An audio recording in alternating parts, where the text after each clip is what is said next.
Hi everyone, and welcome back to another late night vlog as we end August and the month of Veda. So today I was looking and seeing what I was going to post on Instagram and getting ready to post, and I was just so over all these motivational quotes because I started really reading some really bad ones.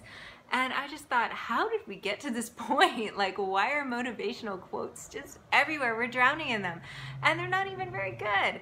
So I want to just talk about this today because we all know that they work on Instagram. They get a ton of engagement. If the picture's good and if the quote is good, it's just easy to look and just double tap, right? So that's why people do it, and I don't anticipate them stopping anytime soon. But how can you use motivational quotes a little bit more strategically so it's not just the same thing that people are saying over and over that's just widely circulated all over Instagram? So the first thing is, don't pull your quotes off somewhere. Don't pull them off Google, or don't, pull them off someone else's page and share them again. They're already widely circulated everywhere, especially from people who do shout out for shout out or follow for follow. So odds are people have already seen it if you're pulling it off somewhere else. Now you can share it and say something about it. I mean, that's probably even better for you if you share it rather than, save it and use it as your own. But the thing is, if you're pulling all these different quotes, or if you're just dumping a bunch of quotes into a Canva templates, you're not really creating a brand, or you're not getting something consistent with your brand. Now, I have to admit, I was guilty of pulling quotes off Google at first when I started because I just needed something, I needed a quick fix to post, right? And doing that, they never did very well. So if you are doing that, I advise you to start making your own quotes. If you're not good at Photoshop or PicMonkey or Canva, if you can get a consistent brand on Canva, don't use a different template every time.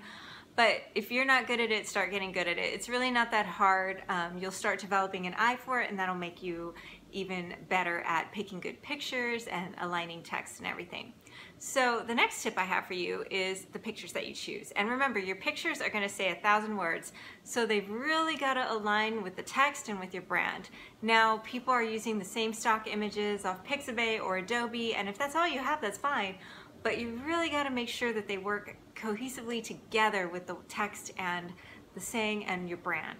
So if you are taking pictures of the sunset, or if you are taking pictures of your food, remember, you've got a ton of other people who are really great photographers on Instagram doing the same thing. Now, if you're a skilled photographer, you have an advantage, but like I said, there's already thousands and probably millions of sunsets on Instagram or food or whatever, So you've got to take your skills up a notch, right? Because you've got to stand out. So remember, your picture talks more than your text does. So whatever it is, make sure you are getting great pictures aligned with it. And if you just have a solid background color with text laid in it, that's fine too, as long as it sticks with your brand, as long as it works with your brand.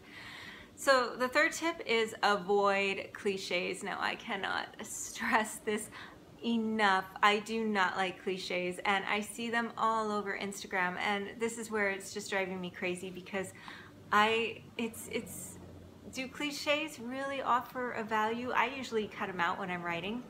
And yes, I know this is irony, but I have to share a quote by the Japanese novelist Murakami, and he says, if you are reading what everybody else is reading, then you will only be thinking what everybody else is thinking.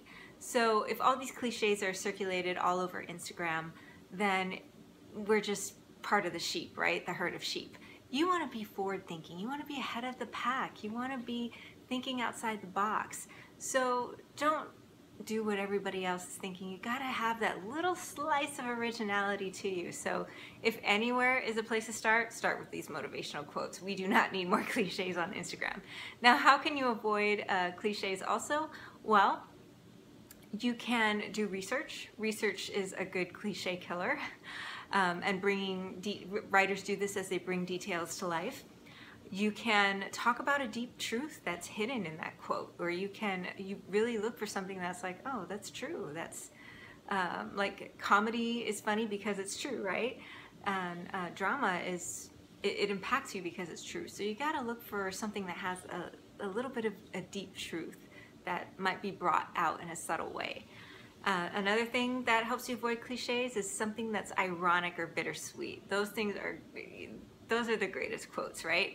So look for that. And irony is kind of hard to explain. It's hard to explain really until it happens, but look for those things. Because if you do that, you'll start to kill all the cliches and you'll get a lot of engagement. I purposely look for, if I'm gonna quote something, I have like, you know, I keep track of a lot of quotes that I like from writers, because honestly, writers, they know how to use words. Artists too, Pablo Picasso had a lot of good quotes. And I just use those because they were masters of words, and I think that they have the best. So, and they have everything, like the irony, the truth, and the good details that are brought to life. If you want to know what I'm going to post on Instagram, you can follow me at Create with Christina, and I will see you guys tomorrow for the last day of Veda as we close out the month with the 31st vlog. It's been an exciting month. I got to know all you guys, and I look forward to doing more vlogs, and I will see you guys tomorrow. Bye!